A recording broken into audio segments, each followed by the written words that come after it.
You're listening to Leadership Powered by Common Sense with your host, Doug Thorpe. Here's Doug.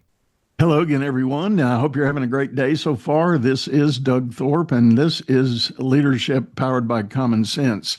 Today, my guest is going to hopefully inspire us a little bit. I don't know where you stand on the scale of being a reader, but our guest is going to talk to us about the value of such. And I'd like to introduce Dennis Henson. Dennis, welcome to the show. Thank you, Doug. I appreciate you having me today. Absolutely. It's a little bit of a tradition here. I ask my guests to kind of give a little backstory of their life journey and the twists and turns that got them inspired to do the work they might be doing today. So would you share your story, please? Sure. I graduated from Jacksonville State University. I have a degree in music education. I went to Mississippi State and got a master's degree. And I was a band director for a few years. My ultimate goal was to become a college band director. So Georgia Tech gave me the call and said, we want you to come and direct the bands at Georgia Tech. I was thrilled. I moved to Atlanta and was ready. The contract was ready to go. I was to sign it the next day. And I got a call. I was visiting a friend and the phone rang. He answered the phone. It was in 1975, so it wasn't a cell phone. It was in his apartment. And I didn't even know anybody knew I was there, but they had tracked me down. And they said, we want you to come and interview for a position. And I said, no, I'm not interested. That was a dream position. I'm going to be the band director at Georgia Tech. I said, well, maybe you should listen to what we have to say. We'll give you a round trip ticket and we'll pick you up in a limousine, buy you a steak, and give you a $25 cigar. So I thought, well, I don't smoke and I can get a steak in Atlanta. And I don't care about the limousine, but it was hard to turn down a round trip plane ticket in 1975 because I was a young guy and hadn't got to fly much. So I thought, well, I'll go up there and tell them no and then come back and take this job. So everything they said came true. They picked me up in a limousine. They bought me a steak. They offered me a cigar that looked like a log, but I didn't take it. And then, I liked the place. It was a beautiful facility and lots of wonderful things going on there. And I thought, yeah, this is nice, but I'd never thought about being in business. And so before I left, they said, well, let's talk money. Okay. To make a long story short, they offered me 20 times the salary, 20 times what Georgia Tech was offering me.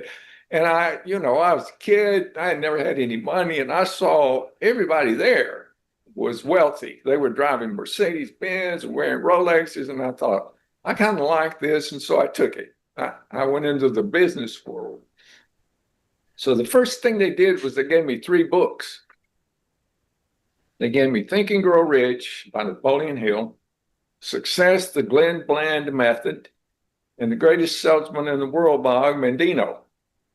Well, I'd never been exposed to a self-help book, and I didn't know what PMA, positive mental attitude, was. So I just thought, well, I'll read the books. They gave them to me, and boy, when I finished reading those books, I was a different person.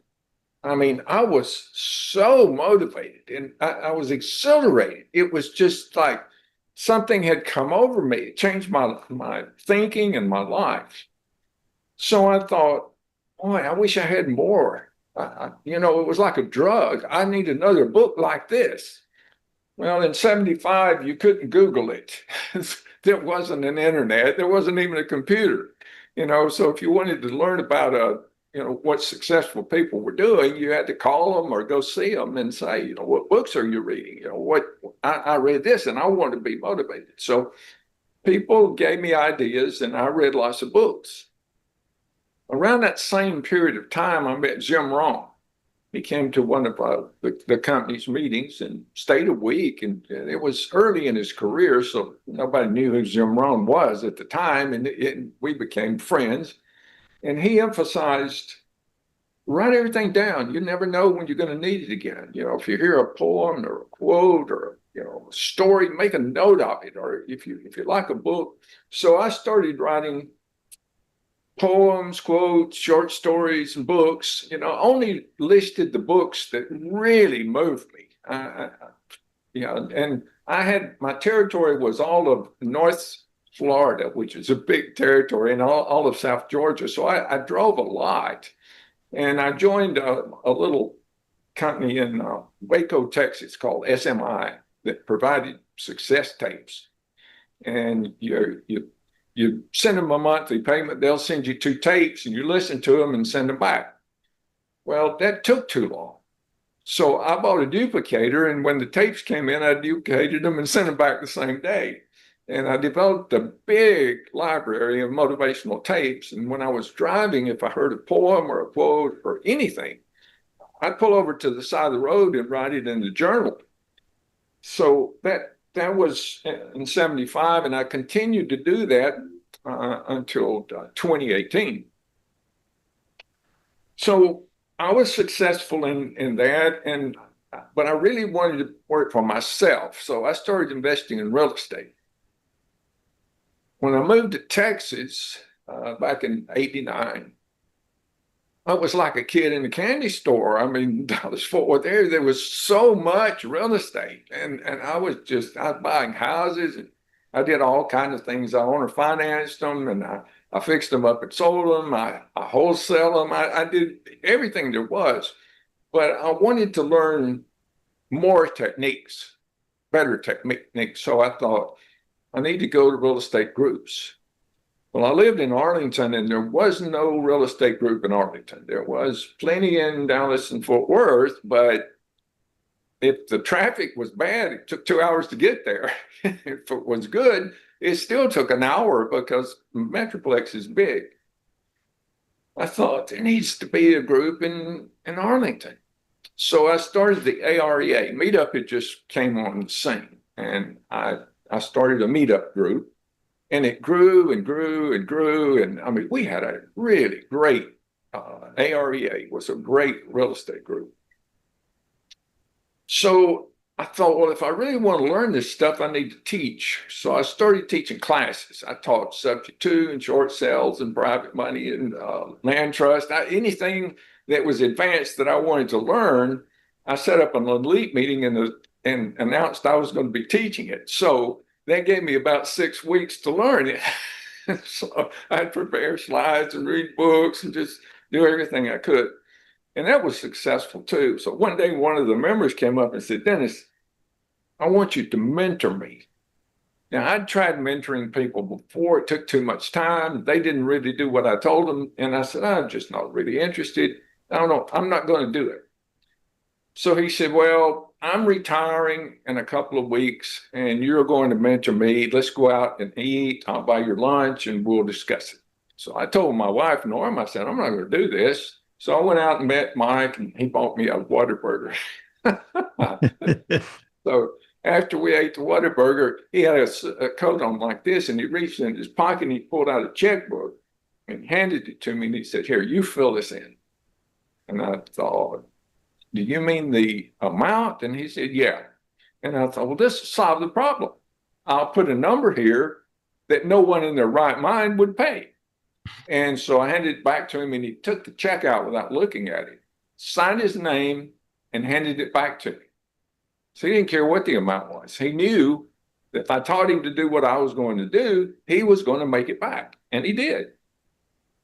So that I took him on as a student, and that's when I started taking students. And I had hundreds. I mean, they were just lined up because I thought, for this kind of money, I better teach them something that really works. So I took it very personally, and they did well, and I got a reputation of having a great training program. So people started inviting me to expos. I spoke in real estate groups all over the nation. And podcasts were just getting started.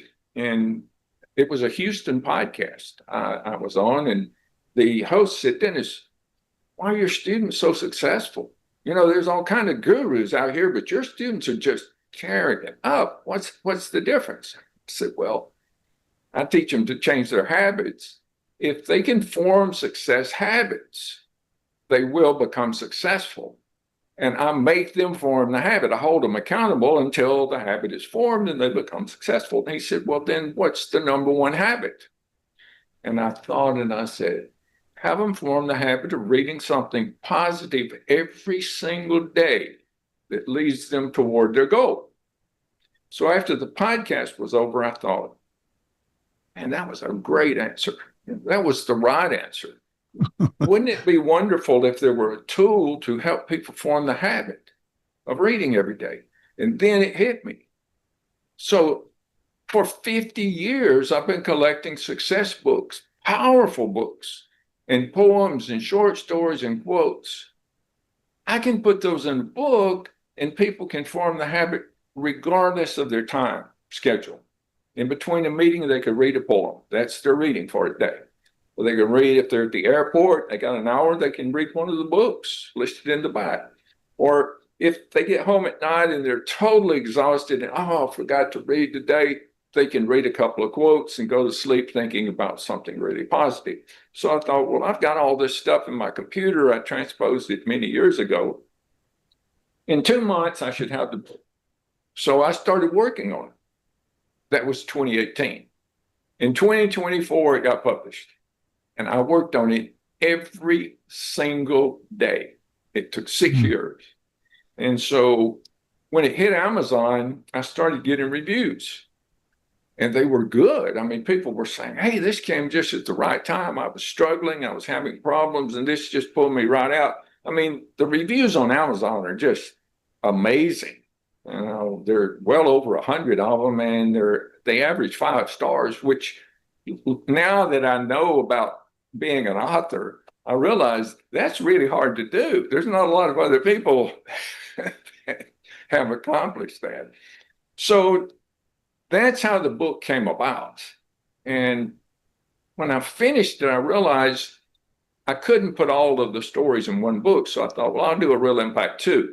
Well, I had enough stuff for 4. So I'm doing Real Impact 1, 2, 3, and 4. And then I started doing the 7 Secrets of Success and the Laws of Nature for Success. So I became an author. And I've really enjoyed the last 6 years spending my time putting things down that will help people become motivated and become successful. So it doesn't matter if they're real estate investors. The goal is this. You have to decide what you want. Once you decide what you really want, then you take a step in that direction every single day. The habit just keeps you moving in the right direction because it's easy. If a boat's out in the middle of the ocean, it doesn't have a rudder, it's not going to go anywhere. You got to know where you want to go. And the book is like a rudder. It reminds you every day, okay, here's where I'm going and I'm moving closer every single day. So that's kind of my backstory. Well, that reminds me that final point there, that reminds me, some people, and I talk about this, some people call it being intentional. And I do a lot of work with small businesses and people find themselves stuck in the quagmire of day-to-day, flash fires and things that are going on. And they wake up one day and go, my business hasn't grown. And it's like, well, have you been intentional about what you want to do? And yes, you may still have to fight those fires every day, but have you done something that one step forward in the right direction? And it is too easy. And that same principle applies even for those that are in leadership roles in bigger companies. The question is, are you being intentional? Are you being intentional with who you want to be? If you are a leader, are you intentional about who you want to be as a leader for the people around you and the enterprise you're working for?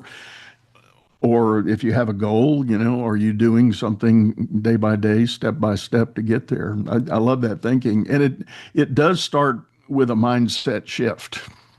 It does. On my 7 secrets of success, the first secret is you got to get your mind right. You got to know what you want. You have to have a burning desire to get it. And then you have to believe that you're going to get there regardless of what happens. Right. I'm curious, you mentioned Napoleon Hill's work, and I know that book comes up frequently. One of the chapters, as I recall it, he encourages people to write down the goal you've got. If you've got a 3-year or 5-year goal, did you write that down for you back that first time you read the book? Do you remember what your goal was when you wrote it down? Oh, yes. I had just started in with Henco Incorporated, and I had a big sales territory, and they helped you develop your goal. They helped you set down. They used all the principles in the book, and if you did what they said, you made a lot of money. And I made more money than they even promised me. And I bought a house. I bought a nice new Mercedes Benz, and like everybody in the company had a Mercedes Benz, so I had to have one of those. And I had a lot of toys. Got married. I mean, it was a real change in my life, and the book helped. It really did. I used the principles in his book, and the books that I'm writing now, like the Real Impact Daily Inspiration. Napoleon Hill had a step-by-step plan. Do this, plan what you want to do, plan what you're willing to give for it. It went right down. My book has a similar plan, but his book is about money. Think and Grow Rich is about determine how much money that you want, what you're willing to pay for it, what you're going to do to get there, and so forth.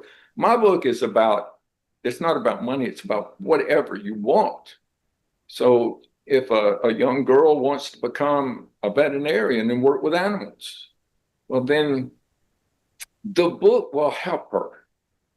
Remember, that's what she wants every day. It will help her remember she needs to be looking at colleges, talking with veterinarians, finding grants, finding money, finding the ways which colleges are best. So once when my real estate students, one of the first things I said was, when they came in and sat down, I said, look, I want you to help me plan a trip. Can you help me plan a trip? And they said, yeah. And I said, okay. And then they'd say, well, where do you want to go? And I'd say, that's it. That's it. That's the answer right there. If you don't know where you're going, you can't do anything. You can't plan, you can't get maps, you can't get airline tickets. And that's the way it is in real estate, where you want to go, how many properties you want to have, how much you want to make on each property. If I know what you want to do, I can make you a step-by-step plan and hold you accountable. And that's why they were so successful, because they knew exactly what they needed and exactly what it took on a daily basis to be able to get there. Yeah.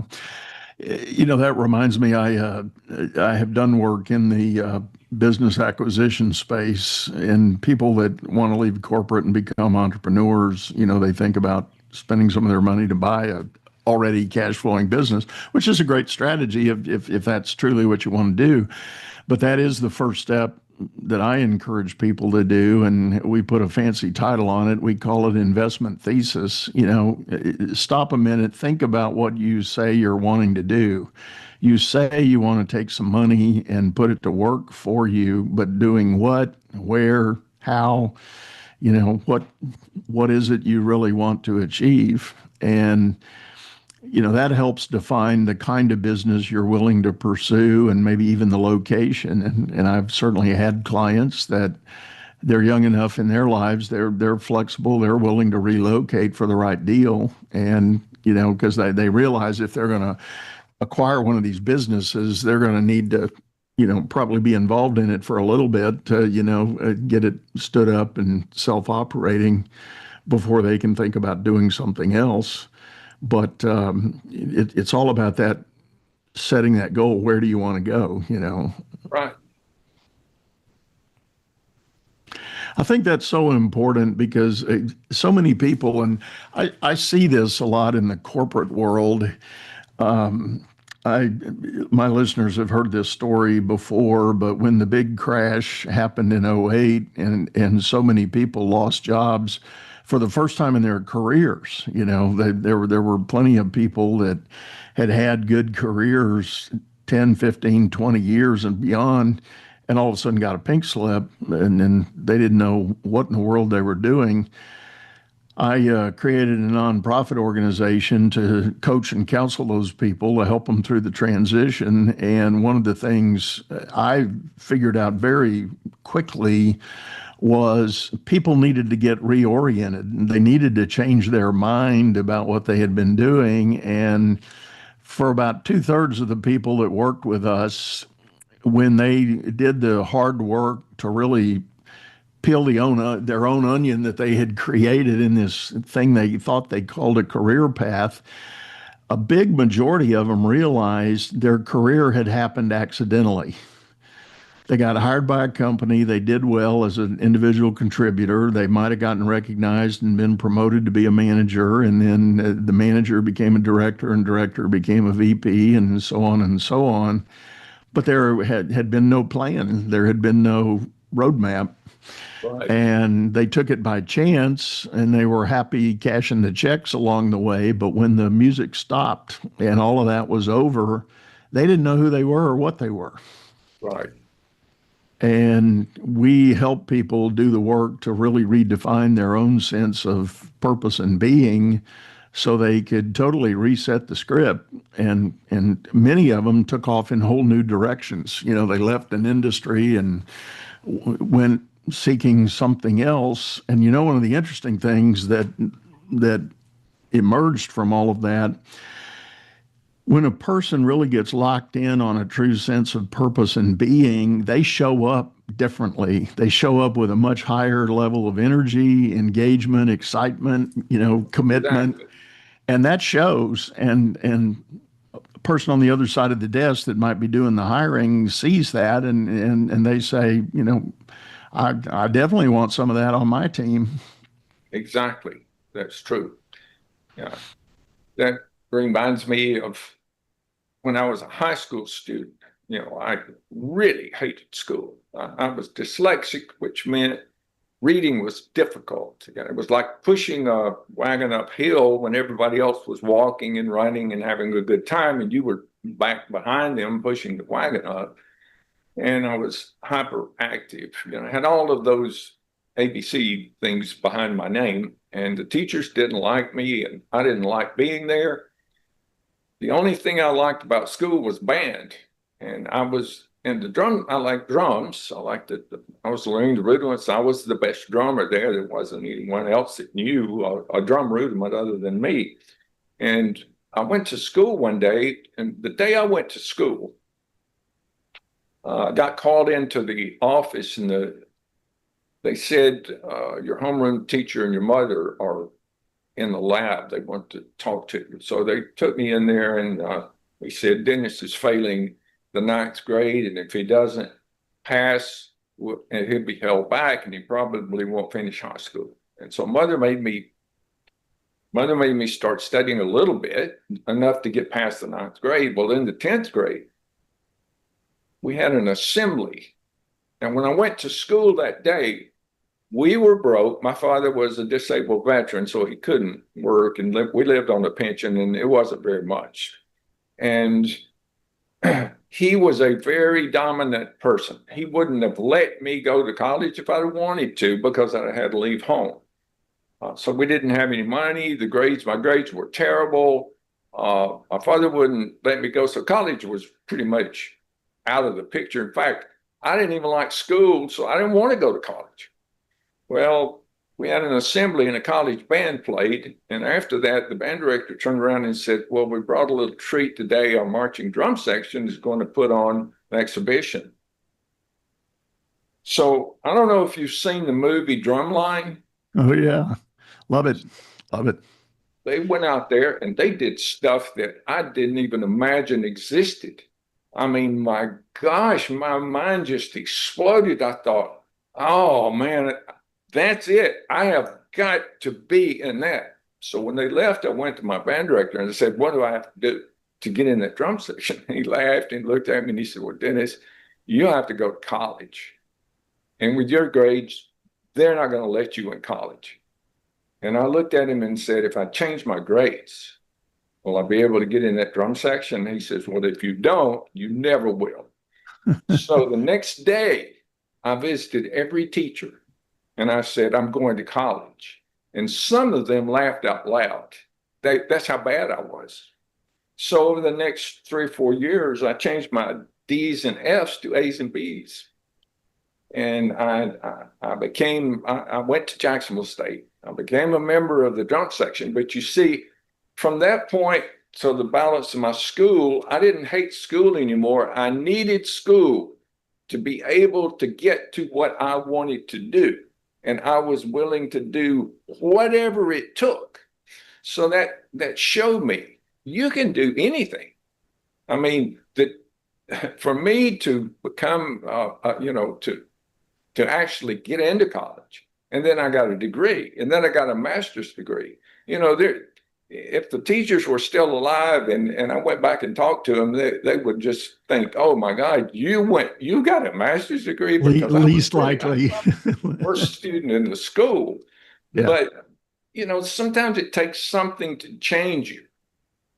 And that event, one of the stories in the books about Abraham Lincoln, he had less than a first grade education. He was extremely poor. He barely had shoes. He didn't live in his own house. He lived with friends. But when he went into a courtroom and saw the court proceedings, saw the judge, heard the people debating, and smelled the smell, he thought, I'm at home. I'm going to become an attorney. I'll do whatever it takes to pass the bar. And not only did he pass the bar, he became the number 2 attorney in the state of Illinois, and his partner was the number 1. So, it's amazing what can happen when you set your mind to what you want, and you're willing to not let anything stop you. And so the stories in the book are about people that everybody knows. Walt Disney, Mary Kay, the list goes on and on and on. And all of these people, they shouldn't have succeeded. So many things happened that would have caused them to fail, and they just ignored them and got up and dusted off their pants and went on. And like Edison was an inventor, and he was pretty successful. And back then, all the buildings were wooden, and he had a laboratory, big laboratory. And it caught on fire. One of the experiments went bad, and it caught on fire, and everything he had burned to the ground. And so his wife came up, and he said, honey, look at this beautiful blaze. You'll never see anything like that as long as you live. And the next day, he started a new business. Now, he was in his mid-60s. Everything that we know of that Edison invented today was invented after that fire. So, it's just a matter of, having the will and the determination.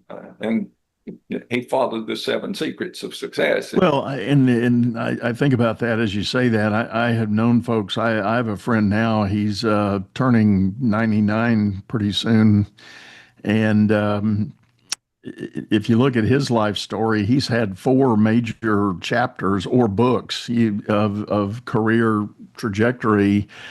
And, 20, 25 years along on a certain path, something happened, and it wasn't as drastic as a fire, burning the facility, but something happened that caused him to think a minute and agree to take a detour and start a whole new path. And his last chapter is an example. At age 65, he had decided to exit a business he was in and arranged, a liquidation event for that, and then looked around and said, well, I'm not done yet. I need to do something. And he turned his attention to insurance of all things. And not only did he, start a small boutique practice, but he grew a whole brokerage service. And he was in his 90s when he finally exited that and, handed it off to the team that he had built. And, that was his story, and just kind of a constant opportunity to reinvent, refocus, repurpose. So my point in sharing all that is if somebody's sitting here listening to this thinking, maybe there's only one path I need to be on. Well, that could be true, but there may be things that do happen in your life and in your situation that create an opportunity to open a new door. Like all of my people in 2008, 2009, 2010, their careers got canned, and by none of their own being. It was just an economic thing that a company decided, and those that were willing reset their mind, reset their focus, created a new plan, and in most cases went totally different directions, and are, incredibly happy and fulfilled because of it. Absolutely. I think the other thing that comes to mind, there's a phrase I use sometimes when something drastic does happen in your journey. You've always got the question, are you going to be better or are you going to be bitter because of it? I like that. That's great. I've got to write And, that down. Is that your quote? and I've known people that something happened. I had people in my program back in that economic crash that were bitter and they couldn't get over it. They couldn't let go of the anger and hostility they had toward their former employer for letting them go. And I actually referred a lot of those people to therapists. I said, I can't help you. You need to get professional help of a mental health kind to help you get out of this darkness and this hole you're in. And that was about a third of the people that came through. So statistically, it was significant, and it was very concerning to me. But I knew that was the reality. That was just how they were wired and how they were going to look at the world. But the other 2/3 were different in that I do tell the story. There's 1/3 were the classic work rock stars. They were going to do well wherever they went. They were going to work hard. They were going to follow a script. They were going to figure things out, and they were going to be successful one way or another. The middle third was okay. I mean, they would eventually do the work, but they were maybe a little slower on the uptake and a little less committed and not certain, questioning a few things. But when it was all said and done, they did it and found success doing it. And I've also extrapolated that, and I realized when I started looking at those numbers, that was a story of my career experience. When I led teams, inevitably everybody ranked out kind of in a classic bell curve with a third, a third, and a third. There was a third of my people on one end that were my rock stars, and they could do anything and were happy to do it and right on the spot and jump in, get after it. The middle third was okay. They helped fulfill the mission, but they weren't going to do a lot of extra. And then there was that bottom third that they argued and they fought and they kicked at the policies and procedures, and eventually maybe they got let go and had to move on or wouldn't get promoted and self-select and go somewhere else. But it's an interesting human dynamic. And I don't know if you run into that. You mentioned doing all your teaching and your group programs. Did you ever see people that showed up and said they wanted to get in, but then once you started showing them the work that had to be done, they kind of backed off and disappeared? I did. I tried to vet them carefully before I brought them in because I really didn't want to have failures in the program. So they had to pass a test for me to even take them as students, because whether they succeeded or not was a big indication of whether I was a good teacher or not. Mm-hmm. So I turned a lot of people down. I just said, well, I don't think this is for you. Consequently, I had very few that didn't do well. Very few. Most of my students were just extremely more successful than me.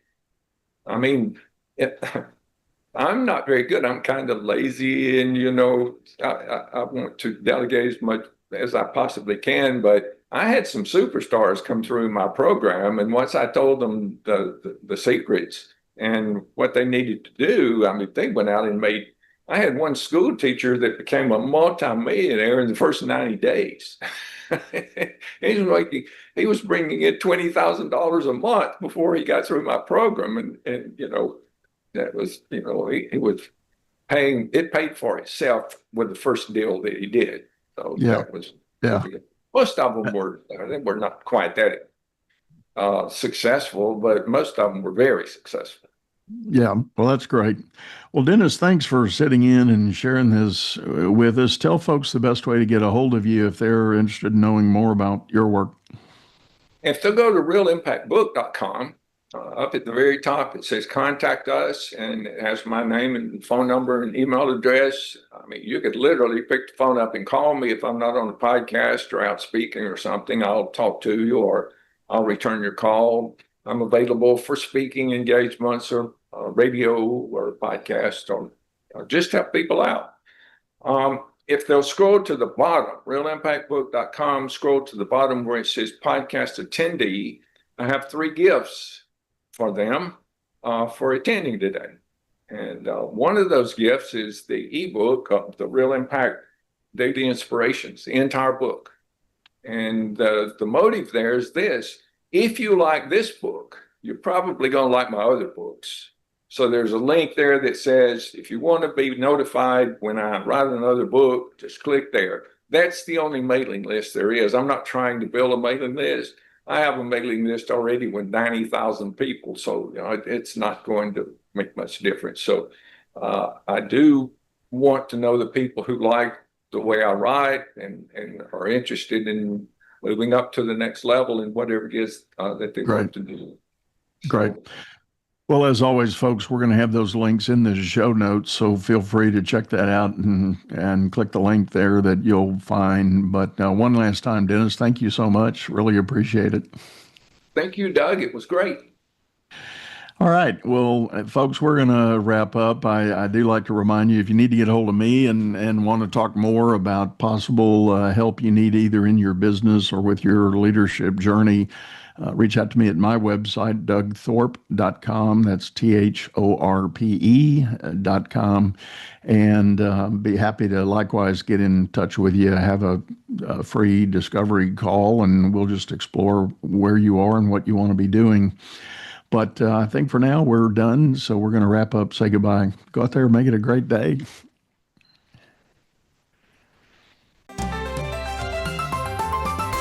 You've been listening to Leadership Powered by Common Sense, hosted by Doug Thorpe. If you would like to know more about the coaching and advisory services he provides, visit dougthorpe.com.